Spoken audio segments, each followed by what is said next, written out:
Hello and welcome to Gravitas Plus. I'm Palki Sharma Upadhyay and I'm here to talk to you about the Great Britain, the greatest and the safest hiding place for financial fraudsters. The United Kingdom seems to love fugitive billionaires. No matter their race or ethnicity, no matter their crime or trickery, if you've got deep pockets and are looking to escape the law in your country, Britain is the place for you. Show some money and they'll welcome you with open arms. The government will not only give you asylum, it will ensure that the sun never sets on your business empire. In the last few years, all sorts of conmen have found refuge in the so-called great country, from African despots to Arab sheikhs, from Russian oligarchs to criminals from East Europe, and from absconding Pakistani politicians to Indian tax fugitives. Britain has become the playground for all kinds of runaway rich men and women. I'm sure most of you know of this man. He once flew an airline and then he decided to take his country for a ride. This high-flying king of good times owed 17 Indian banks an estimated 9,000 crore rupees. Then he decided to run away to London. It's been 3 years and the flamboyant Mr. Mallya is still having a good time there. He turns up for his court hearings smoking fancy cigars. I've said before, I'm a political football. Then we have this man, a fugitive Indian diamond merchant accused of a 13,000 crore rupee scam. The last time he was spotted in London, he was wearing a 10,000 pound jacket. When confronted, he behaved as if he was there to get back the Kohinoor for India. Anyway, this is a very long list, so I'll give you some numbers. Since 2013, a total of 5,500 Indians have sought political asylum in Britain. And since 1992, India and Britain have had an extradition treaty. But do you know how many fugitives have been extradited to India under this treaty? A grand total of 1. A certain Samir Bhai Vinubhai Patel. This was in 2016. All other extradition requests remain pending till date. There's been a lot of blame game, a lot of political grandstanding, but have you ever wondered why India has not been able to get back its fugitive billionaires? Because of the cleverly devised British laws.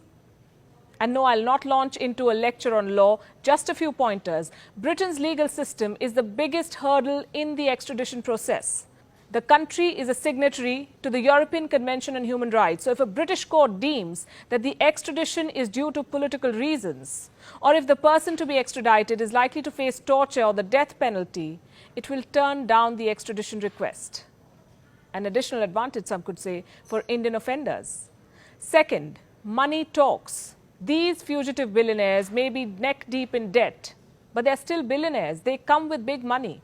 The British do their best to thwart the extraditions so that the looted wealth stays either in British banks or offshore destinations. Again, I have some figures for you. According to a Deutsche Bank report, between 2006 and 2015, the United Kingdom received $129 billion from fugitive asylum seekers, $129 billion of loot money.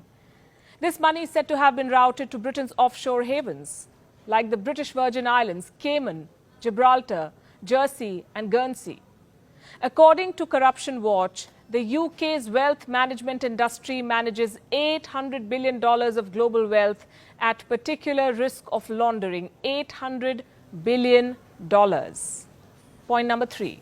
Inaction, or FCA, is Britain's regulator for the financial sector. According to Corruption Watch, this body has brought 0 prosecutions over money laundering since the year 2007. So for 13 long years, this body has withstood global pressure and provided full protection to investors and fugitive businessmen against any legal scrutiny. So whether you're accused of money laundering, trip trading or hedging securities, the British financial industry and its opaque laws have got your back.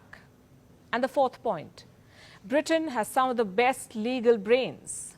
Top British lawmakers are fighting for these fugitive billionaires. These are people who also understand the Indian law well. Boutique Law, a top-notch legal firm, is looking after Vijay Mallya's case. This firm is co-managed by Anand Dubey, one of Britain's top legal eagles. When the former British Prime Minister Theresa May was the country's Home Secretary, she appointed this man to a panel to review the UK's extradition arrangements. he once advised the country's Home Secretary. His firm is now fighting Vijay Mallya's case. Nirav Modi is also said to be soliciting the services of the very same firm. The point I'm making is simple. The Brits are very clever people. They did not rule half the world just like that. They've made their tiny island the most lucrative place for financial fraudsters.